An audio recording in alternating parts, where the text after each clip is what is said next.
I'll go into my car and cry.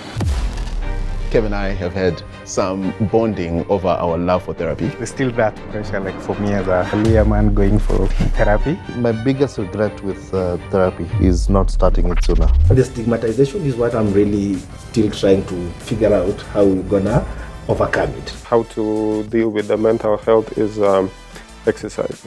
That's the best therapy, actually. I seek out people that have similar experiences to what I have gone through. I don't think there's any shame in a little cry. Do you hide or do you cry in public?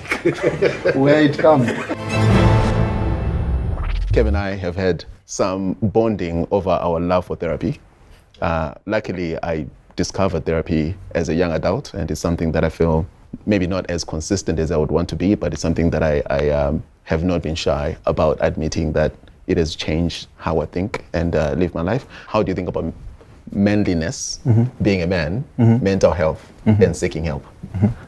Therapy from professionals. I'll go back again. For me, it's a cultural thing. Like there's still that pressure. Like for me as a lawyer man going for therapy, but I have found an alternative, and it works for me. Like people call me a parrot. I talk a lot. I've even been accused of oversharing, and that really helps me a lot. Like when something is happening, I am not going to hold it in. So I remember I had a very strict boss. So we'll have very serious meetings every Wednesday, and they were so tough that I'll go into my car and cry, and then I'll sit in that car and remember, oh, I have a car. Like I've worked hard to be where I am. Then I'll go back, call her to the balcony, and tell her everything that I want to tell her. And then she'll be like, oh, Chris, I'm sorry, let's go for a drink, we'll talk, and then that is done. So that talking helps me not to hold things inside. So for me, that's what I do for myself. For my team, even if you look at the calendar for my team today, we have a venting session. It's a no judgment thing. Talk about anything that is pissing you off, and then people will try to support you. During my one-on-ones, I do something similar, like my structure of one-on-one, apart from the performance and everything, has a space of how are you doing? How is everyone at home? What's happening to you? Like because we tend to forget about all of this. We keep working on providing, and forget the bigger picture, because if you're not there, who is going to provide? And a lot of men just die of heart attack and other things because of what they're keeping it. So for me, that works for me. Yeah. I'll pick on you, Kev. My biggest regret with therapy is not starting it sooner. I'm a therapy bug. I love therapy. And I strongly believe everyone has scars. The goal isn't to get over them. The goal is to be vulnerable, open up about it, talk about it, talk it through, move forward. Everyone I've met, I've tried to influence into therapy. And it can be as convenient as you would like it, over the phone, over Google Meet, whatever it is, if you don't want to cry physically next to someone. Chris, you're my next assignment. I genuinely think everyone has scars they should discuss and to get professional help over it. I've said this before, actually recently to my partner, that just like you would break your arm, or you would have a muscle spasm or whatever it may be, and you sought medical help. This is a part that you also need to consistently work on. Not to say that only after it's broken do you seek this help, right? It's a maintenance thing as well. And I think it's very important for us to embrace therapy. I know we're at a phase where I wouldn't sit and tell my dad I'm doing therapy because of the expectations, right? I don't know. Personally, I look at it differently. I've never been to therapy. I'm just making it. Not yet. Not yet, huh? Kevin. No. I've never been. I think I'll hook up with Kevin. Yes. But now the challenge I have, or what I'm looking at, and I think so many other men are looking at it, is how do you approach it? Is there gonna be stigmatization? How will people feel like, are you going for therapy? What's the problem? Then, we try and associate it like mental health is you're going berserk. That's the problem. Your head is not functioning well. not knowing that there's so much that is actually triggering that mental health. It encompasses so much apart from the sickness of going berserk. Yeah, it might be a situation at home, it might be a situation at work that needs to be addressed. So the stigmatization is what I'm really still trying to figure out how we're gonna overcome it. Sometimes it's the burden associated with the names, because I've had conversations with friends who go to therapy, they just don't know it.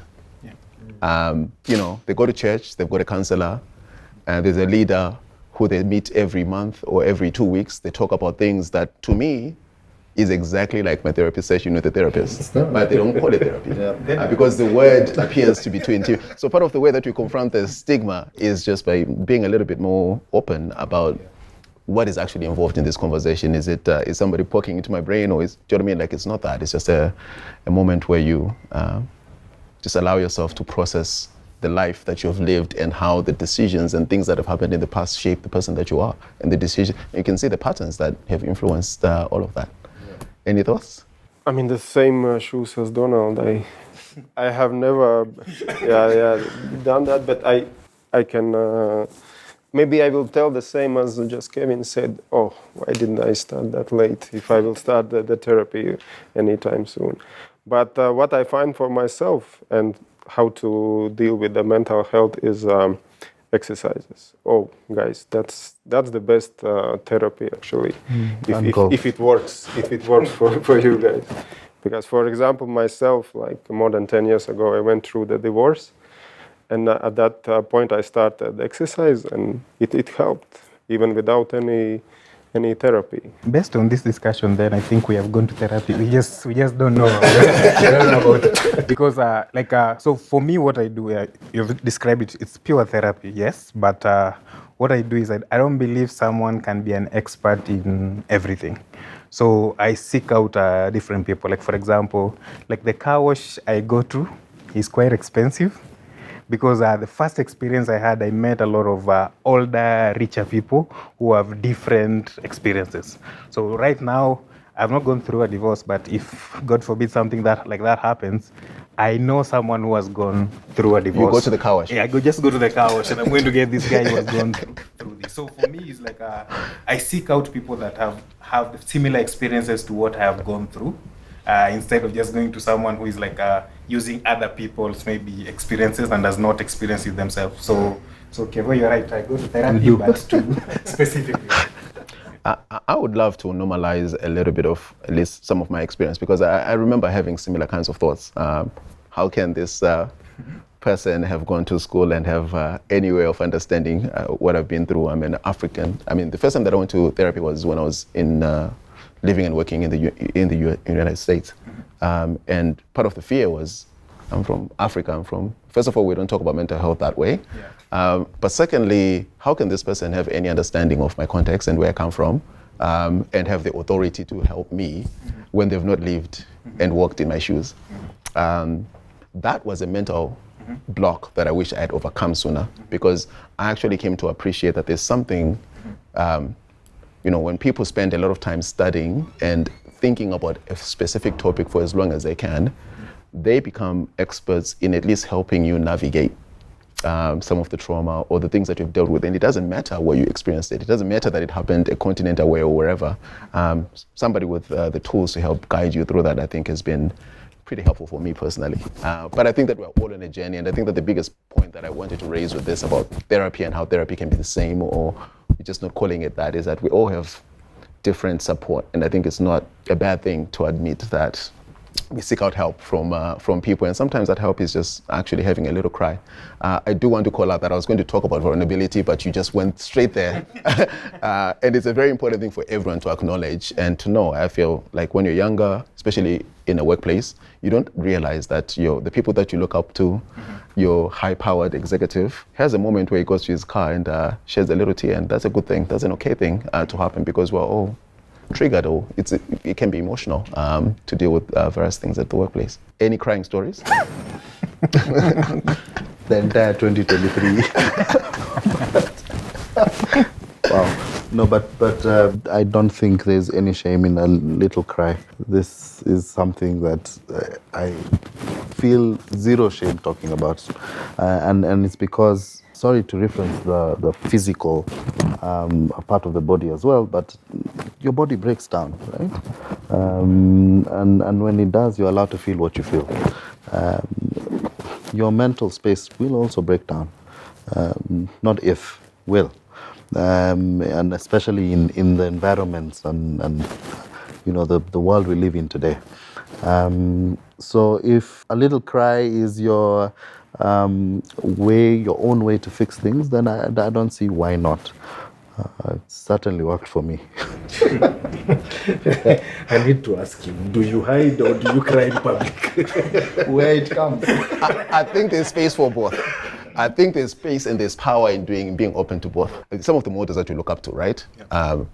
There's some speech that Obama was giving. Do you guys remember this? Where he was like tears are streaming down his eyes, his face, and he's giving some speech. I forget the context for it, but like he's the most powerful man in the world at the time, and he's giving a speech that he believes so deeply in, and the power in his tears, as he says, that is far more. I think that's a really wonderful, powerful thing.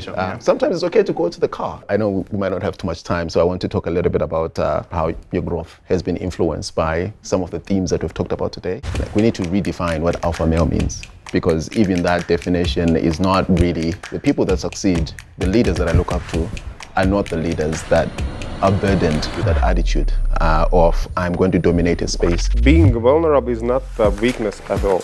It's a strength. Failure is not a bad thing. It's just a learning curve for us. There's a mistake I did in a company that costed the company around 4 million shillings.